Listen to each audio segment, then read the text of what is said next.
John, I'll make copies of the tapes, and everyone will have a copy if they want of whatever parts. We'll try and get as much as possible.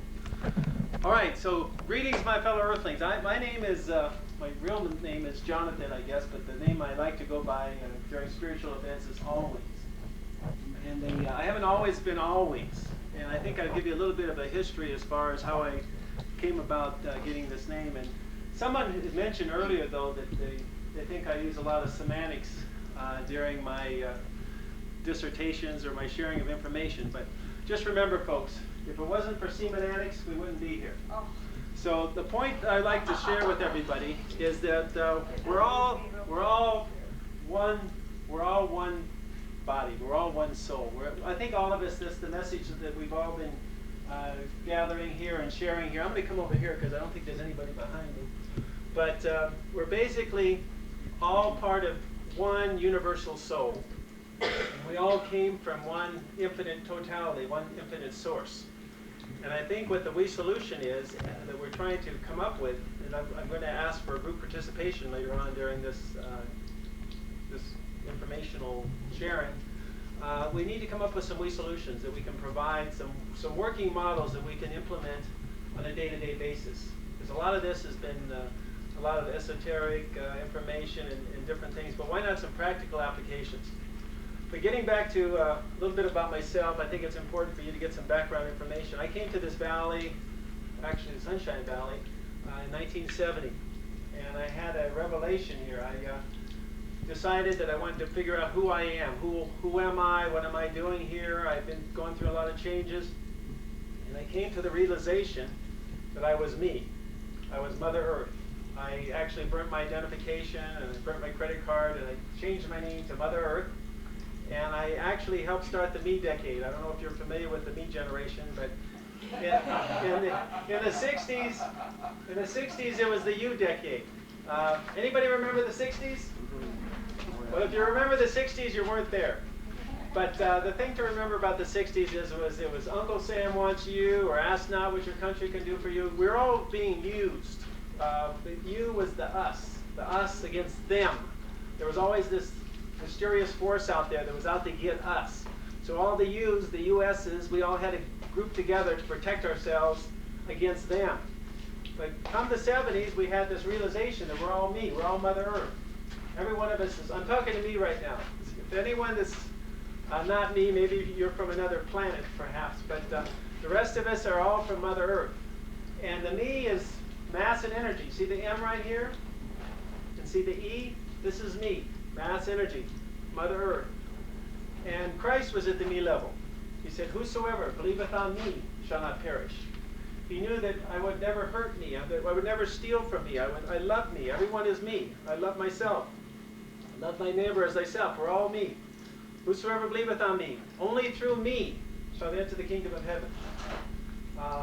Thou shalt have no other gods before me. All of us are me. And once we realize this realization of the me, then we have this first stepping stone to the steps of enlightenment. Basically, it's a level of consciousness. It's the me level of awareness.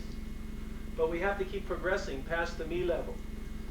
So once we get to the me level, and as I said, I changed my name to Mother Earth, and I traveled the countryside and spread the message, the me sage. I was a me sage. I was telling people about the message that we were all me and we were all Mother Earth. And basically I had a revelation also of it, which we all came from, which is the infinite totality. We all came from it. And some people call it God, some people call it Buddha, some people call it whatever you want to call it, but it's the infinite totality. We all came from the I plus. Basically there's no on and off. There's no black and white. There's just one plus. It's just the expansion. The Big Bang takes place, and we expand outward from it, and the I becomes the plus. The I becomes the I plus, which is the it, and we're all mass and energy, which is separating from it. We're all ME, mass and energy, Mother Earth, and we all came from it. And see, now you see it? Everyone can see it? And now you don't. Now what it is that infinite totality, but when we spiral away from it, when the IT becomes the TI, we have what we created. And what is it, folks? Anybody know? Take your time. T-I, Kobe, you know what it is? M-E. Time. Time. Time is the distance between it, which we all came from, and me, which we are right now. We created time. Time is our creation. And we are all co-creators of time. We're all sharing time. We're all making time. We're all making, as they say, time is relative. We're all related to time, so we're all relatives. And that's based on Einstein's theory of relativity. Is basically we're all related to it. That was his common knowledge, and I'll talk more about it later. But as he said, we must leave the I and the we for the it. But I don't want to get ahead of myself. I want to get back to me a little bit. After I was Mother Earth for a long time, I decided that the world was revolving around me. I was getting a little self-centered. And I felt it was time to branch out. I didn't want the whole world to depend on me. And actually, I had a lot of different scenarios. I was going to get arrested, and I said, well, would you identify yourself? And I said, well, I can't. I refuse to testify on the grounds it might tend to incriminate me.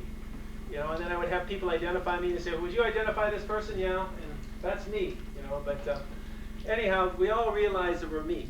So after the me, I became now. I realized that now was a state of mind that we're all experiencing. And these are different levels of consciousness because everyone is experiencing the now. We're all me, and we're all experiencing the now right now. And the now belongs to all the me's because we make now what it is. And when you think about now, I thought I had a lot of free time on my hand, believe it or not.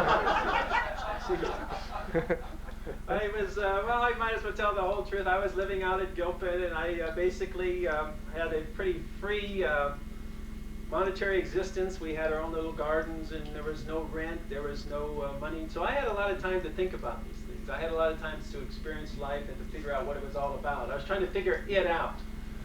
So I realized that was now, and now is one backwards, W-O-N, so we're all one.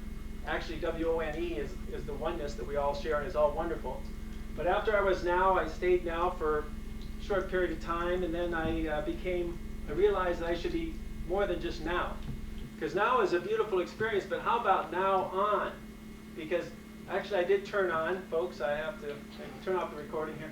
But I did turn on. I realized that now on was no one also. Because, on is when everything is bright and clear and shiny. I mean, now is can be kind of boring, but on is everything is clear and bright and it's meditating, and you realize what the beautiful experience of life is when you turn on. And then after I was on for a while, I realized, well, that's a good space. But actually, the real story was I was down in Mexico, and I was hitchhiking down there, and these people were driving on this real bumpy road. And they keep saying, hang on, hang on. And I decided I don't want to be on anymore. So I decided that I was going to become up.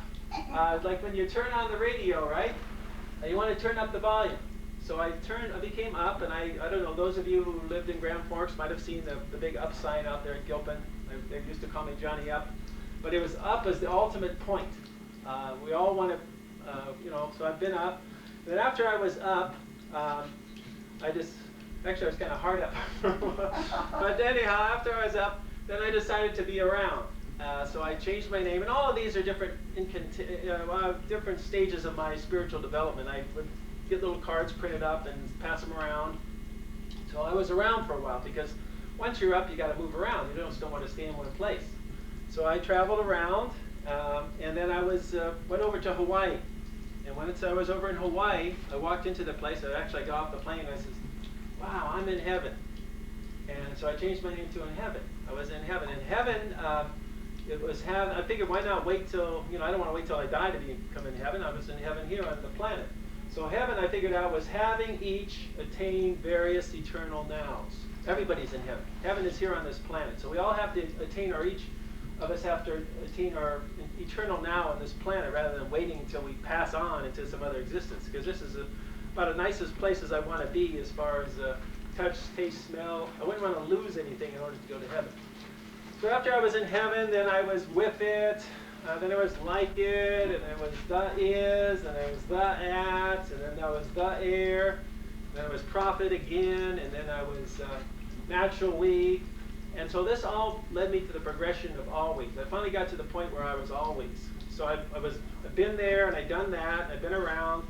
So I decided that once I was always, I realized that always stood for many things.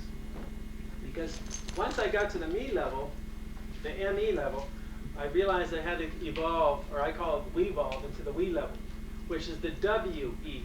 This is the we, the whole earth. This includes everybody. It's beyond any race, it's beyond religion, beyond political beliefs, countries of origin. We're all members of the we members. We all belong to the whole earth, west and east. We're all related. We're all part of the one family we. And some people think it's, it's ridiculous because I use all these we's, or they think it sounds like a silly wabbit speaking here, or it's silly. But remember, folks, it's all based on reality. It's the we all thing. And it's just a way of we-minding people and thinking in new terms of speech and new terms of consciousness. And people should rename themselves. And we have to come up with different levels of consciousness. But the we level was the always, which is ALLWES, which is all people. Because when I say I'm always, I'm not saying I'm always and you're not. I mean, everyone's always. That's a, it's a name that we can call ourselves, because we're all always. And then we're also ALWAYS, which is always, which is forever. I mean, we're eternal. Eternal, was it the lady from Australia was saying, eternity is a long time. And she was here, I remember that. But we're all always.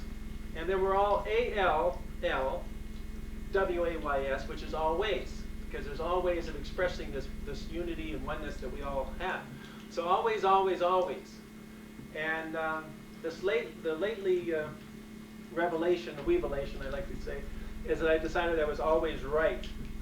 Only in the sense that I think we all should always be right.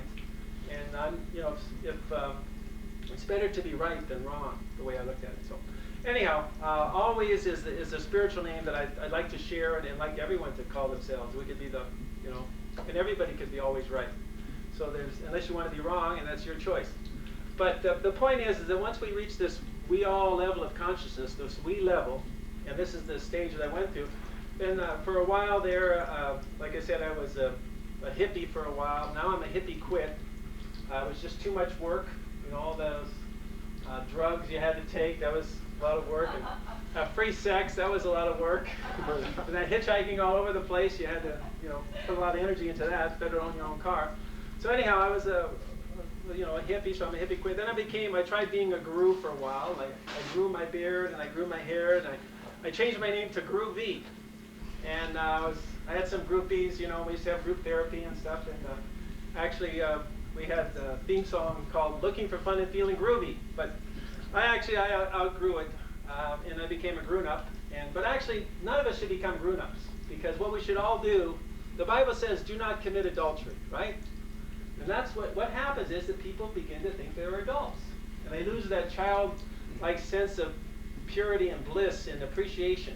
So we all have to keep kidding around. We don't ever want to become adults. We want to never lose that. It's never too late for a second childhood. So we all want to enjoy ourselves and enjoy the bliss of childhood enjoyment. But actually, I did write a book called How to Guru Your Own in Your Own Backyard. And all of us should become gurus, though. I'll get past this, but what you do is you look in the mirror and you say, G-U-R-U. So we all become gurus. Actually, I outgrew it. Then I became a professor of it, a prophet.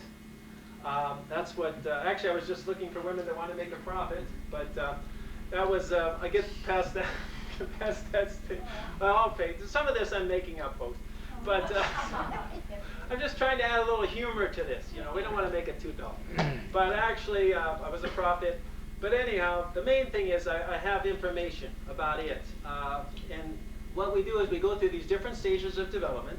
And right now I consider this the we generation. I can experience this. For some reason we were led to connect here with Sean and Esther and this whole Johannes, the Sagos. The whole experience here is a we-allization, that we all are here. Think about it. What pathways brought us to this moment in time, to this experience? So we have to realize that we're all here for a purpose, and we're sharing of information.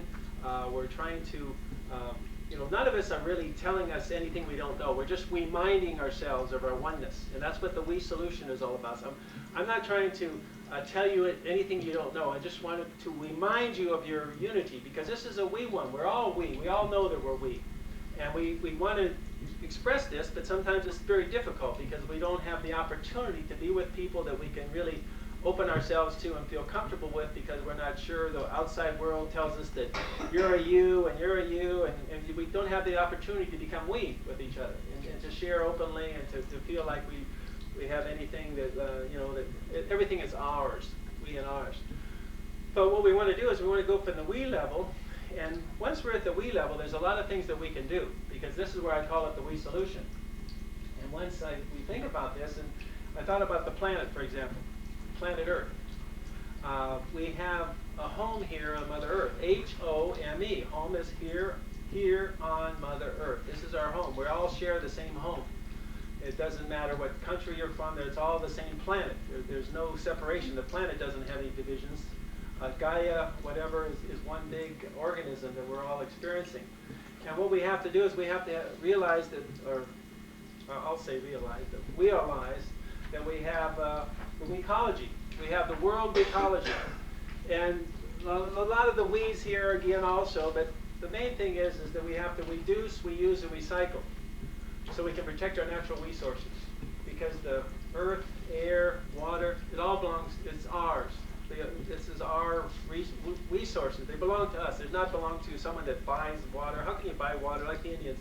How could you buy the land? How could you buy the water, the air, all these things? And then also, as far as a world government, I envision, and I see this as a positive force. There's a book out called Planethood. I don't know if you're familiar with it, but basically it's a way to revise or to have a revision of the United Nations so that we have a world government, a peaceful world government that can take care of problems in the planet on a very positive basis. And I call it the We United Nations, the We Public of Earth, the world regime, where we all have a peaceful we-evolution, where we all evolve into this state of consciousness where we all belong to a government that's of and for and by all of us, so that we can have problems solved in the planet without having to,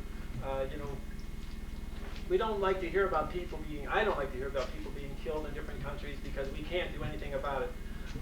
They're our family, they're part of our relationships, our relatives, so we all have to look after these folks. Also, we need to think in terms of a economy, the world economy, and this is happening already.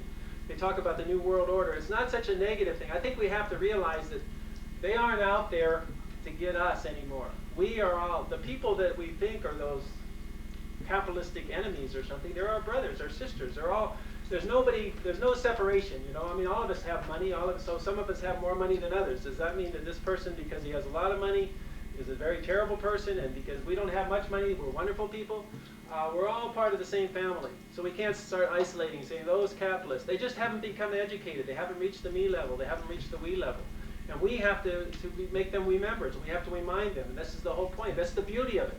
There's no enemy out there. We don't have to fight anybody. We don't have to think of us and them. It's not us and them, it's we. And we have to have everyone progress and reach the self-realized state, the realization of the oneness of humanity. And so we have the we economy, and we have a we leaf fund, and we have a we fund for people, so that everyone, we have one monetary we system, so we don't have to worry about the money exchange. And if you go to any country on the planet, everybody has the same monetary system. So this is a vision, and it's going to happen eventually anyhow. The next thing is the we legion of love. And realizing that we all are one family, we're all hue beings. We're all hue beings of light. Light energy that are emanating from the one infinite totality. We all came from it, and we're all light energies that have emanated out from the one infinite total source. And once we realize that we all came from the one infinite totality of love, the we legion of love, we have a rebirth, we have a revival, we have a resurrection of the Messiah, which is we as us. We can't sit here waiting for someone to come and save us. Save me. Save we. We all have to do it ourselves. We all have to become this, the Messiah, the we as us, and we all have to create this energy force and evolve this state of consciousness collectively as a group. And so what happens is we have the we legion of love. But the main thing we want to think about too is that after the we level, there's still progressive levels that we have to go to. So once we get to the we level, and most of us, well, all of us in this room, I believe, are at the we level. If you're not, then raise your hand. Well, anyhow, thinking we as the whole earth, But after the we level comes the I level, which is the next step of our development, because all the we's get together. And when we've been doing these omings and these chantings and things, the we's kind of form together to form the I. The I of consciousness, the oneness, the I of unity. It's not even a letter, it's beyond words, it's just one. It's not even any expression except the I of unity. And so what we're going to do is we're going to be very democratic about this. So all those in favor of reaching I level, say I. So the I's have it. But after the I level, and the Bible says, I am the way, the truth, and the light.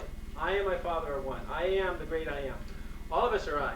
And once we realize that, and we become we I's, that's what the we I's is all about, and self-we-allization. Once we reach the I level, the next level is the it level, which is the I plus. Because basically we came from it, and we're going back to it. It's just a circular expansion of the it, to the me, to the we, to the I, and back again. And what happens is we have the planet. Now this is the planet Earth. I'm sure everyone knows where it is. It's a nice place to visit, but I don't know if I'd want to live here, at least eternally, because I think we have other places to go and experiences to go through.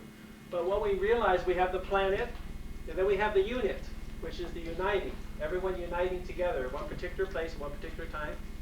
And then we have the summit, which is the highest point, the peak. And then the price of our enlightenment, because basically, I'll explain that in a minute, is that once you reach the summit, you have to exit. You have to transcend. We're all looking for, I shouldn't say a way out of here, but we're all looking for a kind of a communal ascension. There's nothing wrong with ascending. I think it's a good avenue of transportation. I think we all should think about it as a possibility. People think, oh, I'll never ascend, or I'll never reach enlightenment. Why not? Like Christ said, the works that I do, you shall do also, and even greater works than these. Because the way showers, all Buddha, Christ, all these folks were saying that, hey, this is possible. It's not something that's separate. We're all part of the God I, the oneness of humanity. So what happened is that we planned a big gathering for it. It's called it. And basically, it's based on Einstein's theory of relativity, because we're all related to it, as I mentioned earlier. As Einstein said, the most beautiful experience of life is that of the mystic, upon which all true science is based. And what he said is that the E equals mc squared. That was his theory of relativity. And a lot of people interpreted the E as energy. They said, oh, it's energy, expanded energy. They didn't realize that the E, the big E, you know what it stands for? Anyone know? Group participation here. Everybody's. What? What are we trying to become? What was Christ trying? What? Enlightened. Okay, we're all trying to become enlightened. I hope I am. I mean, some of us got stuck in the delightment state. They want to be delighted. There's a lot of cheap physical thrills and pleasures. But I personally, once you reach that enlightened state, or at least the pursuit of enlightenment, is what all spiritual beings are doing. We're all trying to enter into the light. We're all trying to become light bodies and spiritual evolution and reach the enlightened state of consciousness. So E, or enlightenment, which Einstein was talking about, occurs when everyone masses together. It's not an individual process. You can't become, Buddha tried to do it alone, and if he did it, I don't think so, because we're all here. I mean, if one of us does it, we all do it. So the point is that enlightenment is something that we all have to do as a group. It's got to be a group effort, a communal. We have to do it. We can't allow Buddha, we can't say Christ do it. Christ was trying to make it across. He was trying to get into the enlightened state of consciousness, and he approached it, but basically I'm talking about the expanded state of enlightened consciousness. So what happens is the E equals mc squared. Enlightenment takes place when everyone masses together in one particular place at one particular time, just like we're here for this gathering. We all mass together in one particular place at one particular time for one particular reason, which is it. And there's no other purpose but for it. So what happens is we're all going to mass together at high noon, August 19th, 2001, up in Woodstock, Ontario, which is it's on the Canadian Shield. It's a very solid rock foundation there. It's in Woodstock, Ontario. And in the town of Woodstock, there's a statue of a cow right there. And so what everyone will do is we'll all merge around the cow, and we're all massed together around the cow itself. And that's where the Mass takes place. You've heard of the Catholic Mass. This is the massing of energy. Everyone that's into it. If you're not ready for it, or you're out of it or something, then you won't be there. But if you're into it, you'll be there for this expanded energy enlightened process. So what happens is that's the massing, and then the c squared, the way you square the speed of light is a very simple process. What you do is you open up the third eye. And those of you who are familiar with the enlightening process, you realize that the third eye chakra opens and you reach the Brahman state of creator creation. And the energy light is emanating from your forehead as it's reflecting at the same time. You become a light energy source, a light body, so to speak. So what happens is that we all reach eye level together at this one time. And so what will happen is we're all massed together in Woodstock, Ontario, and we'll all be, leave all your troubles behind. Don't bring a whole lot of luggage, automobiles and different things. Just don't bring it with you. So what will happen is everyone will mass together in one particular place at one particular time. And then what will happen is that we're going to be oming together all at the same time. And all of us have been experiencing the Om in the last couple of days and understand how important the Om process is. So what happens is that the Om is a collective conscious energy source where we all merge together, and as we're oming all at one time, what we have is we have an at-om IC, which is an atomic revelation, basically. What we have is we have an atomic nuclear reaction. That's what a nuclear reaction is. We have a nuclear revision of energy. What happens is that we all merge together, and as we're oming, we reach the planet, the unit, the summit, and then we all exit. We all transcend as pure cosmic energy. Now, there has been some debate about the time and the place, so I'll leave that open. It doesn't really matter. I'll put it this way. I don't want to disappoint anybody, and then maybe by 2001 people aren't ready for it. We'll have to just see. But the main point is that that's how it's going to happen, is that we all converge and we all energize our essence. Our physical body turns into energized essence, and we all transcend from this plane into the next dimension as energized essence. And that is the vision that we've all seen of the transcending of pure light energy. It's not a heavy trip, it's a light trip, because we're all going to travel, we're all going to be there. I-T-H-E-R-E is it here. We're going to be there at the same time. I there is it here. And remember, as I said, it's not a heavy trip, it's a light one. And then I am the teacher, and me is the pupil. So I am talking to me right now. And each of us will take turns. Whoever comes down here is I speaking to me. But what I teach, I-T-E-A-C-H, is that it is each. Each and every one of us is it. And we have to realize this, and this is the realization. This is the we vision, the we solution will come next, but this is the vision that we'd like to share communally, because we've all seen it. We've all seen that we've come from one, and we're going back to one, and we're all these huge beings of light energy. So it's a very simple explanation for maybe a difficult process. But remember, keep it simple, because it doesn't have to be complicated. It's a very simple evolutionary process. So anyhow, I wanted to share that information with you, and you'll hear more about it. It's not something to worry about. It's just something to look forward to. But what I'd like to do now for the period of time that we have here is come up with some we solutions. And I was asking a few of you folks that what we can do as a group to start reminding people of the oneness. I mean, we don't have a difficult time here, but what can we do? And I'm open for suggestions. We're open for suggestions now. What can we do? And I'll give you one that kind of started off. But what can we do to make life a little bit more blissful, more exciting, more enjoyable for the whole planet, and things that we can implement on a basis right away. Things that don't cost any money, things that we can do individually, but towards the collective consciousness, and things that will have some impact and important effect on the planet itself. So, anybody have any suggestions? Marianne, you said you had some ideas. Okay. Nothing to follow up on what you said, Jonathan. All right, I've got one here, and this is something we all are not victims of, but I think it's an example of what I was trying to say.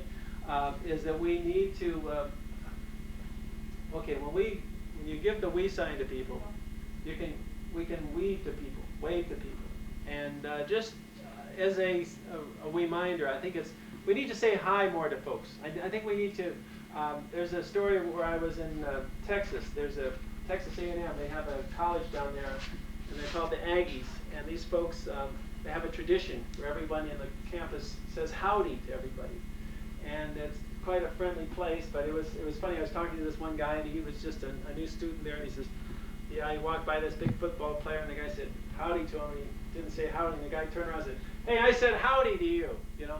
So I'm not saying that we have to get a response from people, but maybe if we just are a little bit more friendly and open and smiling, and it's difficult for all of us. I mean, we all have times when we're preoccupied, or we think, well, I don't want to smile at this person, or I don't want to wave at this person because I think I'm strange or something. But that would be part of the we solution, would be an opportunity for people just to smile and say hello and how you doing to folks. You know, get their attention, look them in the eye. This isn't New York City. We don't have to worry about confronting someone with the visual eye contact. So, someone else got some input, some ideas, some suggestions? This is a we thing. Pardon me? Okay, well, smile. Well, that's our, okay. Some other ones. George. A real cheap one. This is a real cheap one. And this gets recycled in many different ways, but my version of this is to look for the godness in everyone. Look for the godness. And we do that by practicing unconditional love. It costs us nothing. And we find this written in the Bible as the golden rule. Do unto others as you would have done unto you. So you just treat other people like you would like to be treated. Good. Cheap. Works like a hot hand. Okay, so let's keep it simple. We have smile and the golden rule. I think everybody knows the golden rule. Courtesy and respect. Okay, courtesy. Treat others with respect. Treat them as we would like them to. And each day, try not to bring any bad feelings to others, you know what I mean? Like, we oftentimes say things and not meaning to. Our presentation is gruff, and we actually hurt other souls. And if you become aware of that, then you can kind of be very careful that you don't upset or hurt. Yeah, especially Marianne, if I could use your example. She is a bank teller, for example, and you come in contact with a lot of different people during the day. And just that one interaction that you have with that person could make or break their day. It does. And a smile, for sure. Smile and smile and be polite, be kind, be helpful, be courteous. Okay. How about some other things? Sean? Sharing the gifts we've been given without expectation. Right. Those gifts, the gifts from God, and not thinking that we have to do anything with them. Good. Keep going, Sean. That's it. Kobe. Random acts of kindness. All right.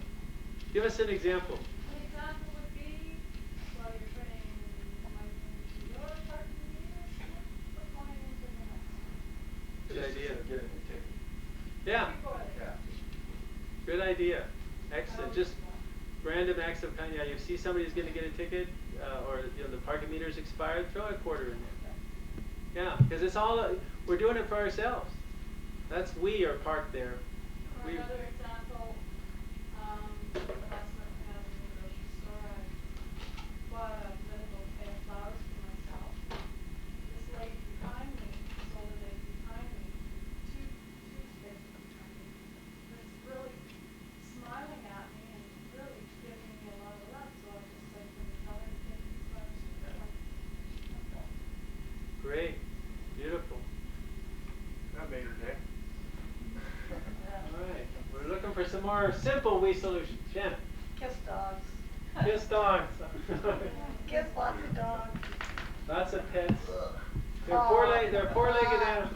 Kiss dogs. Four-legged people. I can't help it, John.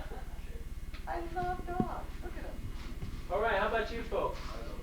Anything you like to? A simple solution that we all can implement immediately, not something we have to put a lot of money into, but something that we all in this room are going to say we're going to do. Because People that work too much. do what We now? give counseling to people who work too much. In what regard, Jonathan? How would you share some of that? I think people are working too much. I think we're, I like work. Work is great. I think everybody should work. But, working 9 to 5 downtown, and the wife's got to work, the husband's got to work, the kids got to go to school, and just all caught up in this big being out there and working for something where we ain't becoming weak. Right. Yeah.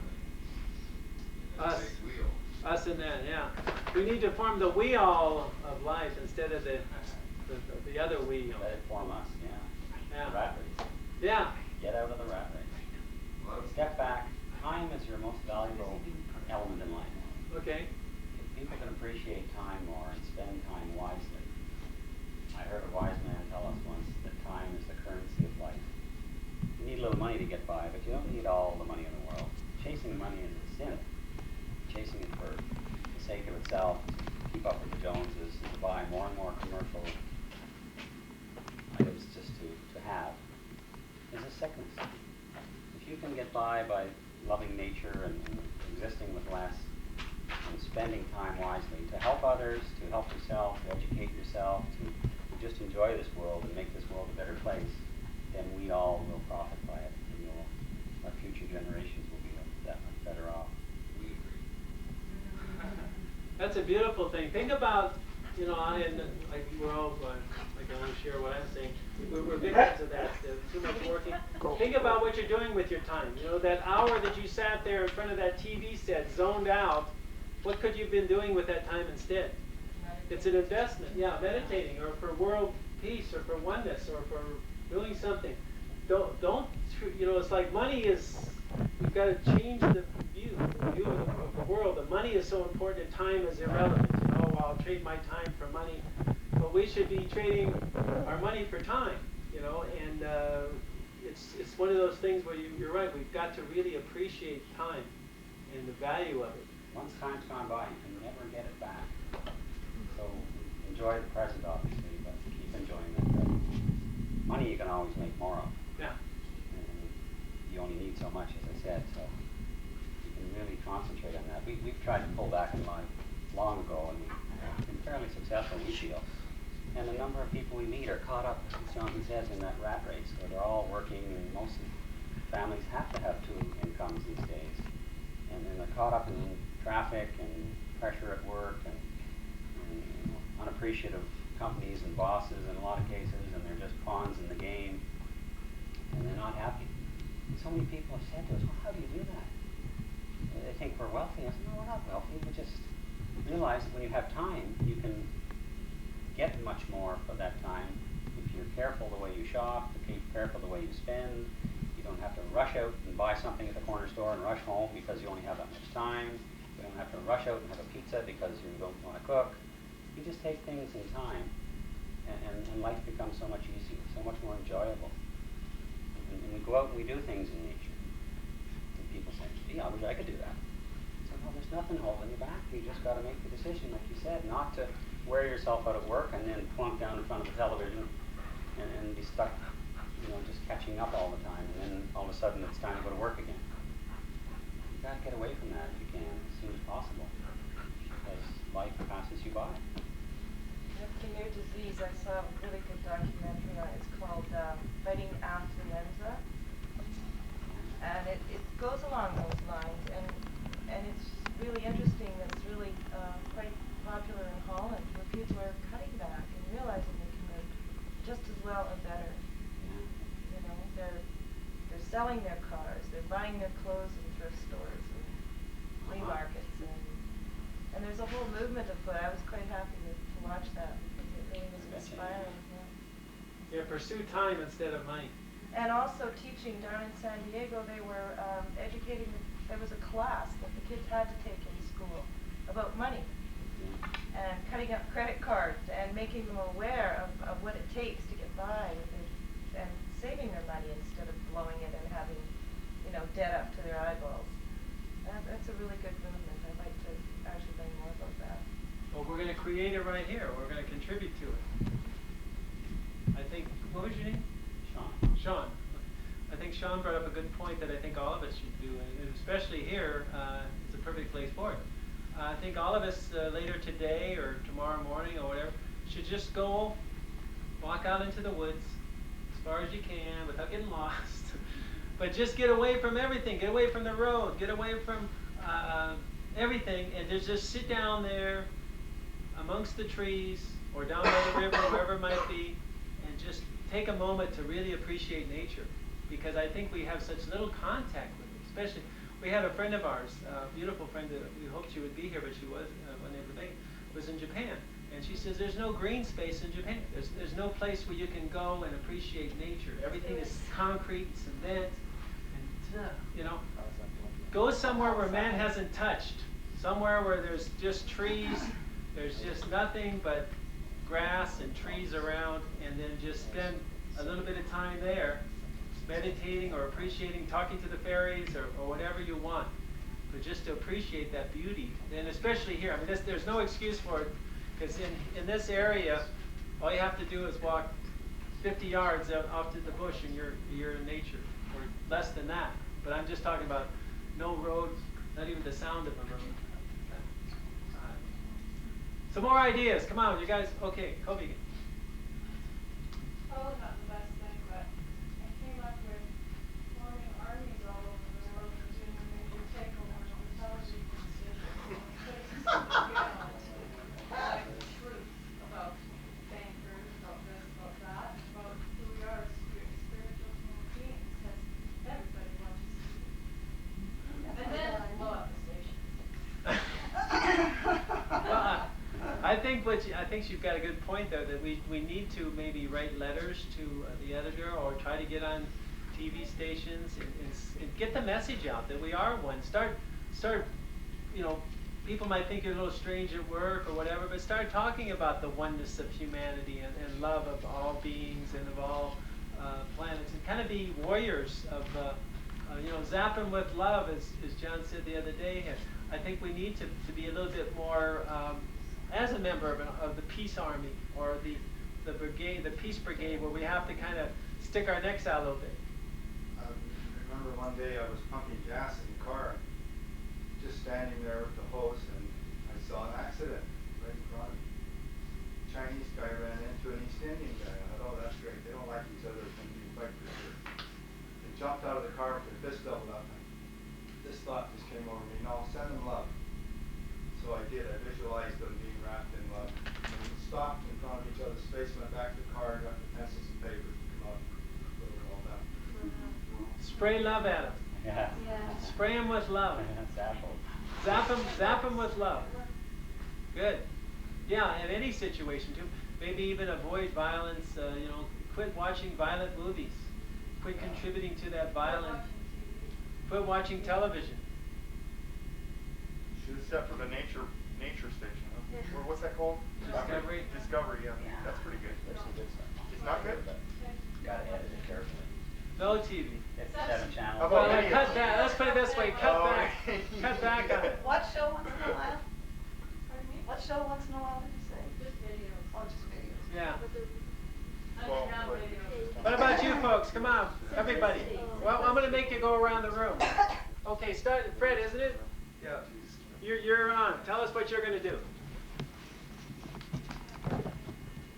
Well, I've always liked the idea of the concept of tithing, but not within the organized church theological structure, but I thought that giving something of yourself, whether it's 10% a day or an hour or a week or whatever, but just have that consciousness. You wake up every morning with the thought that you have set your mind to be available to take advantage of an opportunity to give something.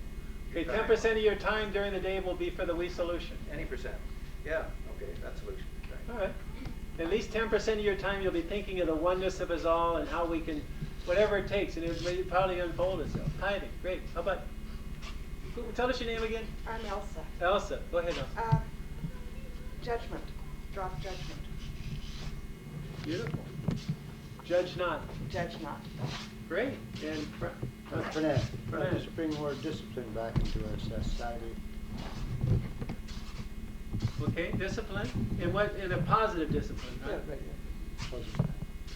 Okay. We all lack it. Yeah, Irene, less materialistic. that's materialism. Yeah, there's lots of it. Good. Got a couple sleeping, I think they're doing it already, so. Colby, any others? I think we should help the elderly, the lonely people that don't have any family, that are in their houses by themselves. That's a beautiful one. Try to reach out to some of these people, or neighbors that you know that are kind of lonely, or that need a smile, or Give up a half an hour or something. yeah, share some of that time that you have.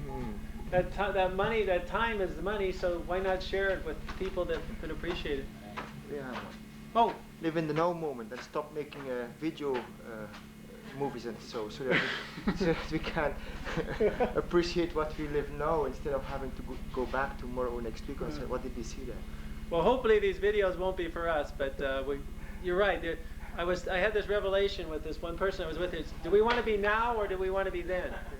Do we want to be now or then? You know, it's a big choice. Is it now or is it then? I think we all want to live in the now. We have to. We don't have a choice. But you were sharing with the smiles. Anything else? The brother was non-judging. I think that a lot of people,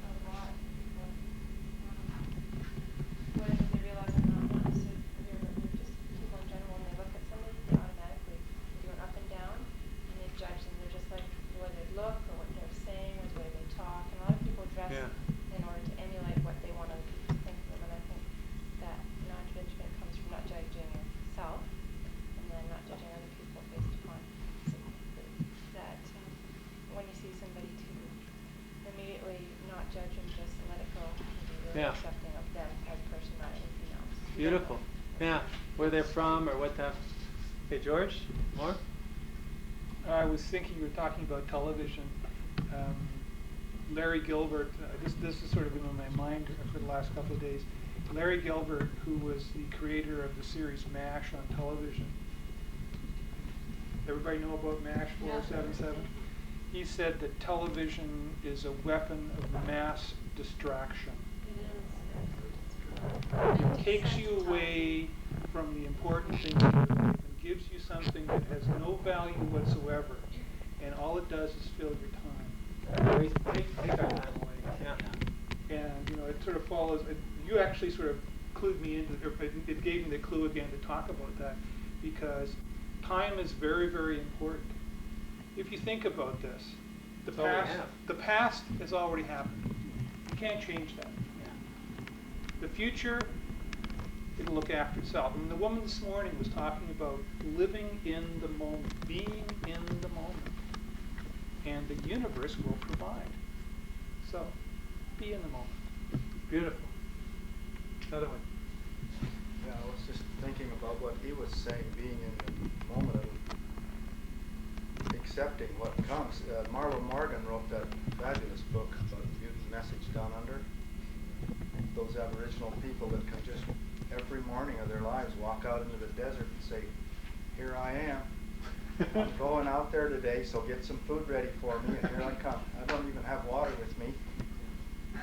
Could you imagine us people going for 4 months out in the desert? We need trains with all the stuff. Trusting, yeah. Trust in the Spirit. Spirit will provide. Yeah. Beautiful. All right, Ted. Well, Jonathan, I think I'll just try to relax and take the time to really enjoy my second childhood. Beautiful. We need more. We need more beautiful kids around. Sean. I used to meditate and ask for guidance as to what I should do, and the answer that I would get was do nothing. And every time I'd meditate and seek guidance, it would be do nothing. And so then I'd try to do nothing, and pretty soon I'd find myself doing something against my will. Either moving to get a drink of water, or chopping wood, or whatever it was I was inclined to do. And miraculously, things happened. So that would be my counsel, is to do nothing. Great. Oh, one other thing. In terms of opposing anything, whatever we see out there as being evil is part of our judgment of what's good and bad. Great. And it reminds me of Menno's manuscript where he said, somebody gave him that little message that said, there's so much good in the worst of us, and so much bad in the best of us. Who's to say who should reform the rest of us? Beautiful. Right. I think while I'm enjoying my second childhood, I'll take the time to keep an eye on Sean. Good idea. Make sure he does nothing. Ian. Well, I joined you guys kind of late, but Suggestions to make the world better. When I first walked in here and you speak, a little story came to mind of something that happened to me recently. And I've been working at a restaurant in Vancouver, and I've just recently fired my boss, and it feels really nice. Fire your boss. Yeah. But walking to work one day, I came across an apple tree in someone's backyard, and it just, a real message right there. The apple tree was growing and along the fence, and the apples were overhanging over the fence and dropping onto the street or onto the sidewalk, and just a real message in that the apple tree doesn't know there's a fence there and doesn't know to keep the apples to the owner of the apple tree, supposedly, just to drop your fruit with no boundaries. Nice. Beautiful. Yeah. Thank you. All right, John.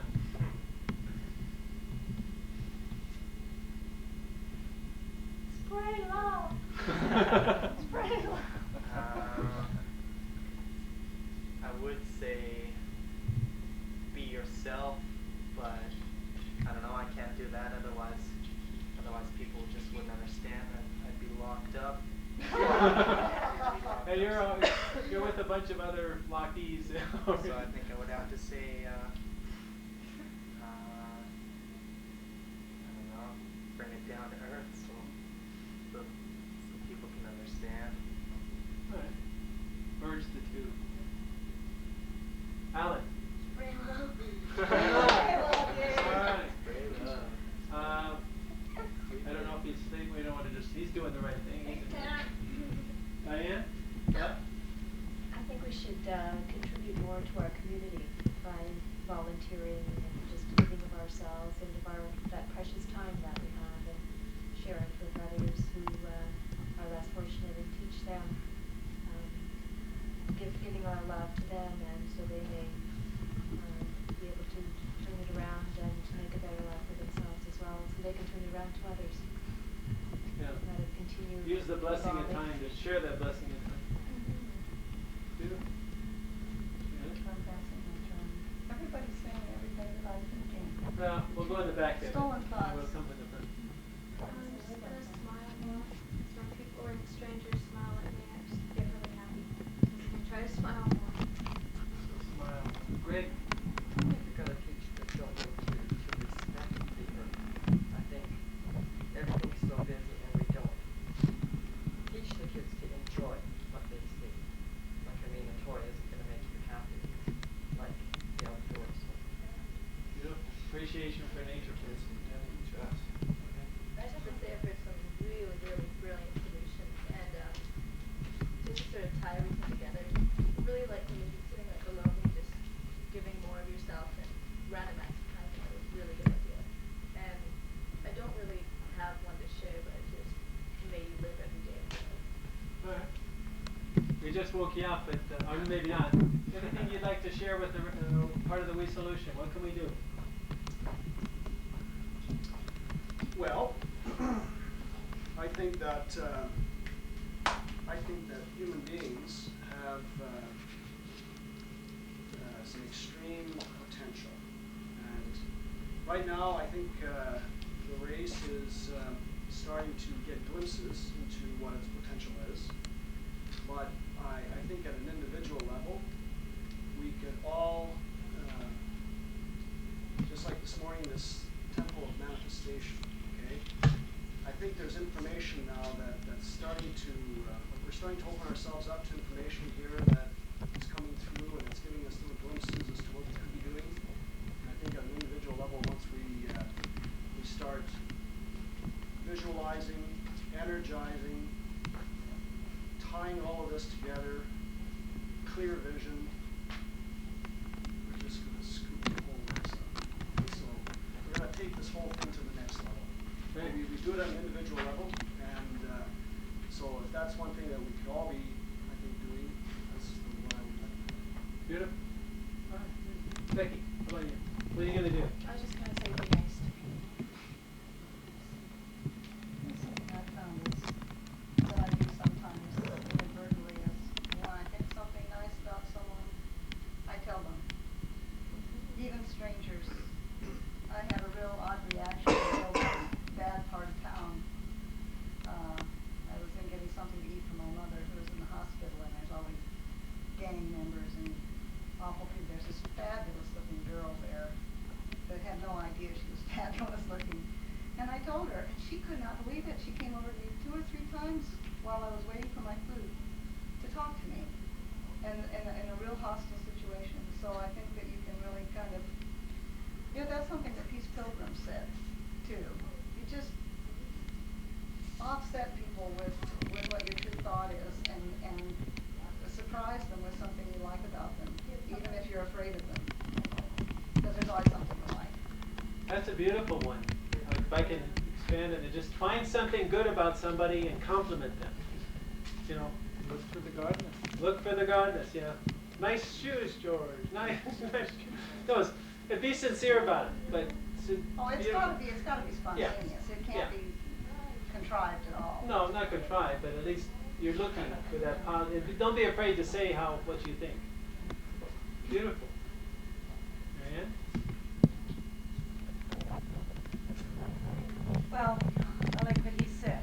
You look for the godness that's in everybody else. Look through God's eyes. That there's somebody that that's negative. Look for the good parts, and realize that they're the same as you are, and to be of service. It's just to let you know that this is an open forum gathering, and that the talking stick is yours as a tool to come down and share whatever you may have to share. Any insights or journeys, or for those that have been arriving in the last day or so and haven't had a chance to share, maybe to introduce themselves. However spirit moves you to speak. The talking stick is here for you.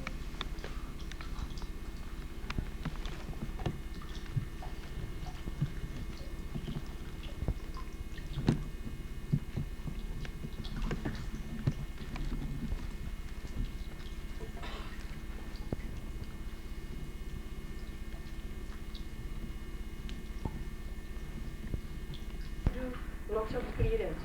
I always say that I'm undoing. The clearing can make clear space. And I now always ask, and I always, when I can't move any situation that is either from others that they are asking me, I can't do it. I offer it to the divine, or to something higher, or to the mother. And I don't deal with it. And so that always it comes out through. I can guarantee you that. If you don't deal with it as your own personal self, so I will highly recommend you that. Because so that you just, something else, some divine order or divine plan would take over that would create the exact situation that you are not even having dreamed of. I'm always very grateful. So, there is hope for the flowers for all of us. So thank you so much. Thank you. Hope. Hope.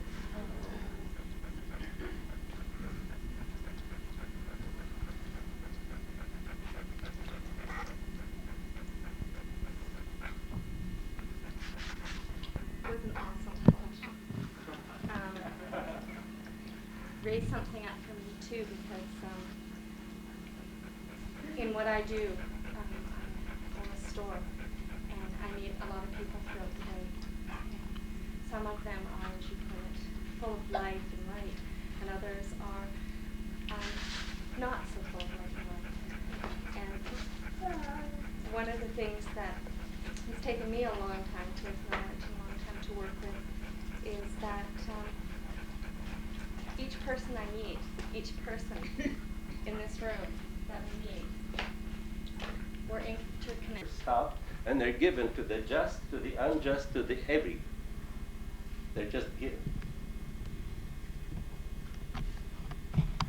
Where the teensy bitty of question comes in my life at least, is to my willingness to let them in, to recognize.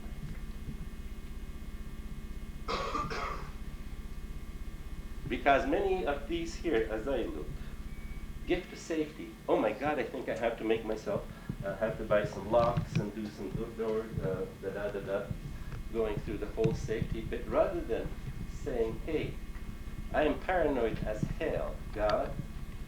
Where is your safety here? I'm still buying locks. I'm still sometimes even thought once about buying a gun for safety for this planet. The more guns, the safer. The ego, the fox logic. But very seldom like to invite the gift of safety. The gift of supportive friends. The minute I think that I will let some supportive friends in, that they might control me, there's a fear, you see. But that's not being true supportive friends. So we still have so many conditioned reflexes in our psyche which are tension patterns, which is good, which is bad, and we remember. And after a while, in a school system, if you're somewhere close to, well, I sampled many. I went, I think, to 18 different schools in 5 language changes within 3 languages. So I saw a good cross-section of our educational system. And one of the main ones was pay attention. I mean, we were kids. We're looking outside the sunshine days, beautiful, and all of a sudden, bang, pay attention, hotels. Like there was a threat connected with it. And of course, soon I learned that to pay attention was to create a tension pattern as if I'm looking at the backboard. And that was the price of attention, to remember where I was looking. Then I go and daydream. Am I different from you guys? No. I'm not in the wrong pew now. No. Okay. Okay. So really, any tension or stress pattern is a disease. Bar none.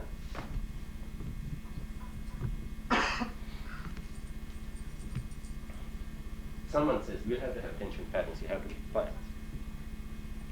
The thought came back. God doesn't make any plans.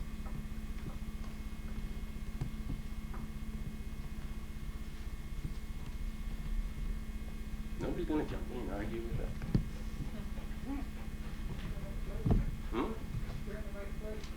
that. Why would God make plans? Because it's how powerful it is good. God doesn't say, I'm going to plan this, create attention, and then I'm going to deliver it. And then some idiot is going to say, I want to know God's plan for it. I want to know God's plan for me. God doesn't have any plans. So the ego makes one up, I'll give one to you. If you want God's plan, let's give him a few, you know. And here, let me divert a bit about the fox energy. Somebody says, well, what do you mean the fox that is first one to volunteer to look after chicken? In my rational mind of rationalizations, and the word rationalize means to rationalize, isn't it? Okay. So in order to rationalize, I had to make a big, huge excuse system, and I would say that Colonel Sanders is the fox that can rationalize to the nth degree, number one, that he has made more people like chicken than anybody else. And he can prove it. He can rationalize that he has created more housing for chicken than anybody else ever since history of mankind. Colonel Sanders could also argue that he has increased chicken population.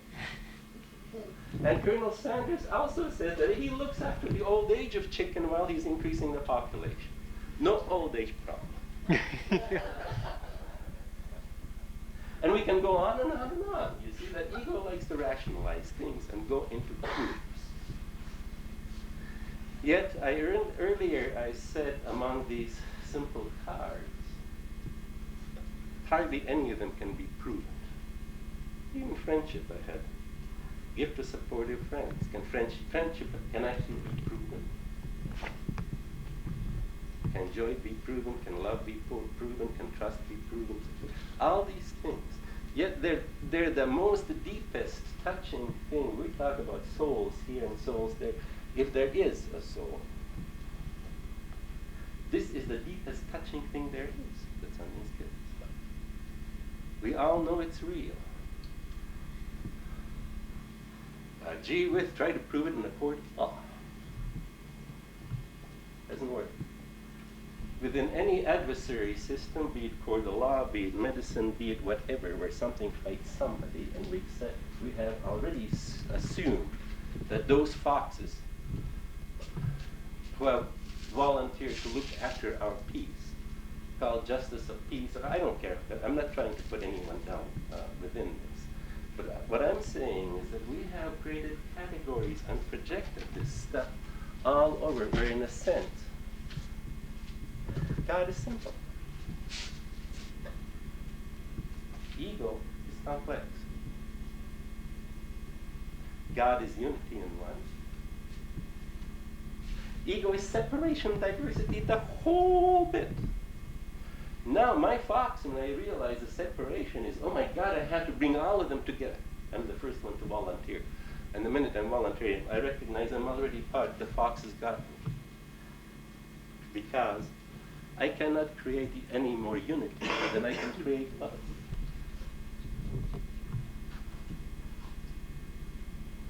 One time, I remember, actually it's my ex-wife, I actually felt guilty because she said, promise that you will love me, that this and this, and somewhere I thought, maybe I don't, because if I have to promise, it means I come, and somehow I felt it would be a lie, as if I could come up with love, and then give it to somebody. And I've been hiding that fact for probably most of my adult life, until I think it was once I read in the Course in Miracles or whatnot, that wasn't impossible. Because to think that we can create or come up with love means that we can create God. The truth is the other way around. We don't create God, we don't create love, we don't create trust. And for me, the nicest thing to promise was this.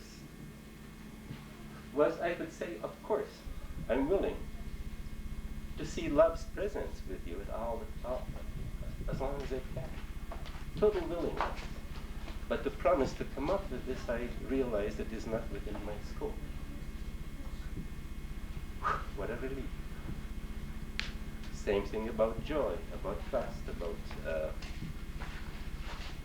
all the spiritual things. That when the fox comes in and says, I'm going to look after it, there's already a struggle being through. So in my journey, although I have many faces, because my ego has many faces, my most meaningful journey has been that of unlearning.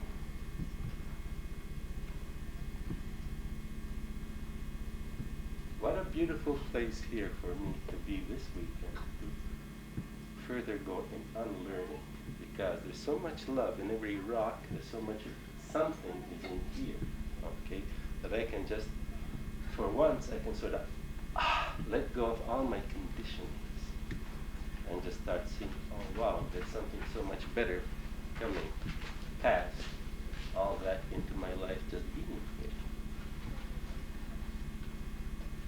experienced that here? Or?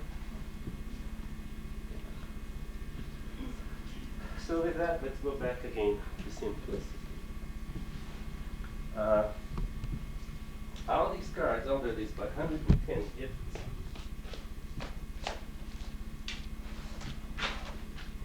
and people start asking, well, what do you mean by this gift? What do you mean by this gift? How do you explain this? And I mean, I can come from the Fox's side and do explanations. But what my wife and I found out was more intriguing when we asked the guidance.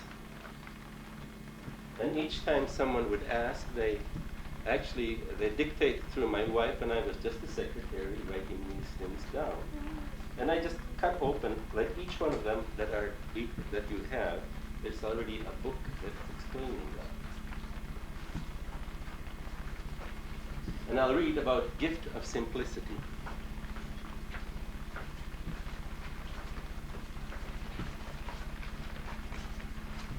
Sorry, I'm boring you, Troy. No, get my Oh, car windows. Yeah, I need more light Just too. pick another. For 1 second. Windows. We all have windows. Sure.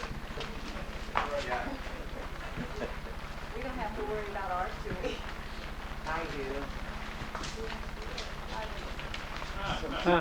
I'll be right back. Simplicity. Praise the Lord. It's coming down.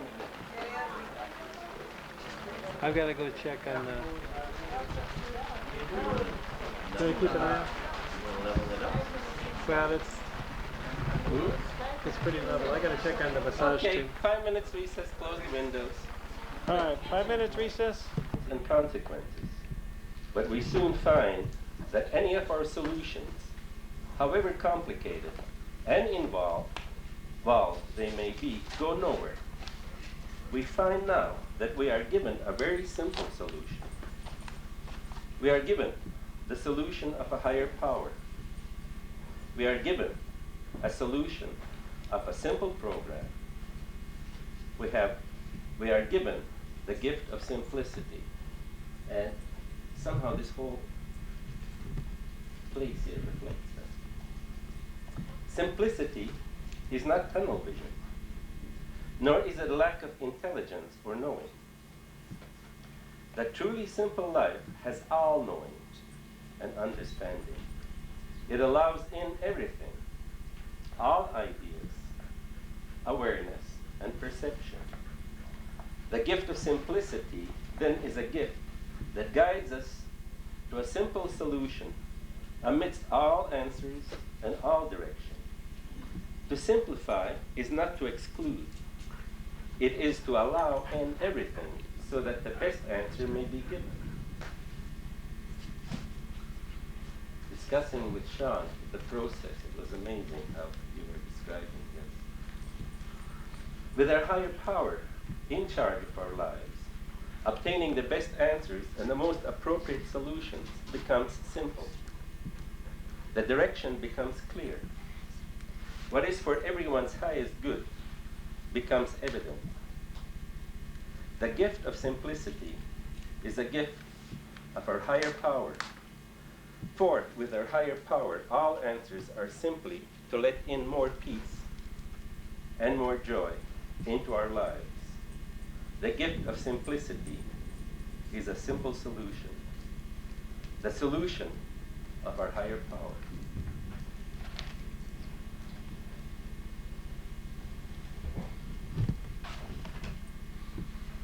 We may, for simplicity's sake, invite any of the gifts, for that matter, because sooner or later we start to recognize that they all mean pretty well the same thing. They're interchangeable. Takes a while, though. My favorite is the gift of ease.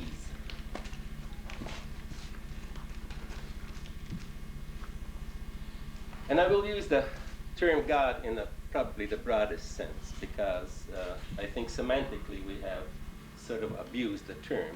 But if we look at the broadest sense, then forgive me, I'll use the term. God has been known as love. God has been known as peace.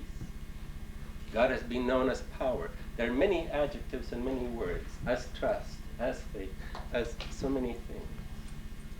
And I decided, well, if God is that powerful and that intelligent and all those things, then of course God is also ease, with capital E.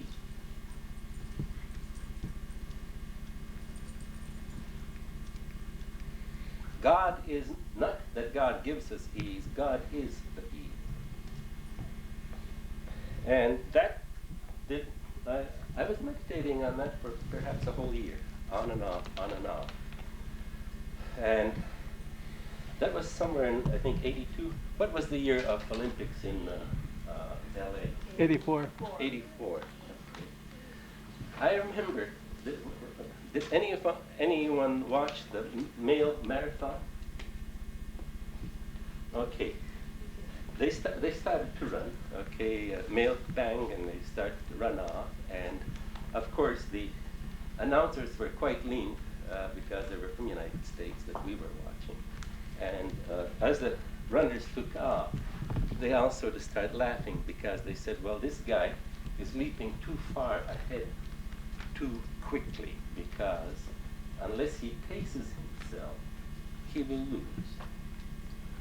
And then they talked, well, yeah, after all, he is from Portugal, and they don't have the high-tech knowledge that we have. And they sort of made some comments that were just a little bit off color.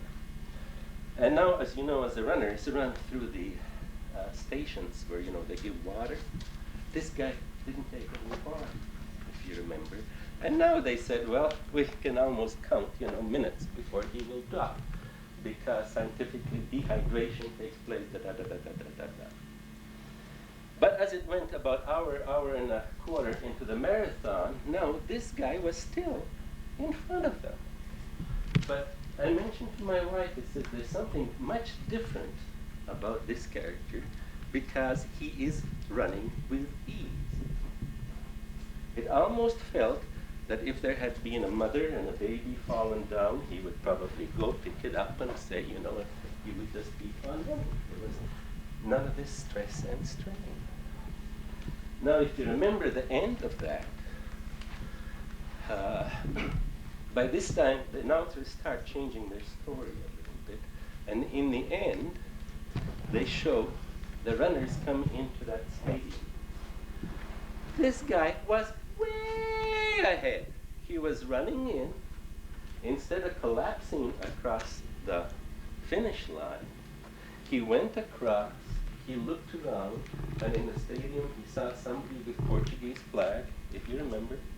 He went and grabbed the flag, and then he ran another lap around this whole place when the other two contenders for the medals were coming in, trying to push and pull, and they were just coming from self-will so much that they collapsed across the line. I think they were really wanting to see who's going to get the silver and who's going to get the bronze. Now, in the middle of all this, I like to somehow illustrate that perhaps God's gifts are themselves intelligent, are invigorating, we need not add. And this guy obviously had let go and run with ease. Now we can sort of say a few other things. He ran with God.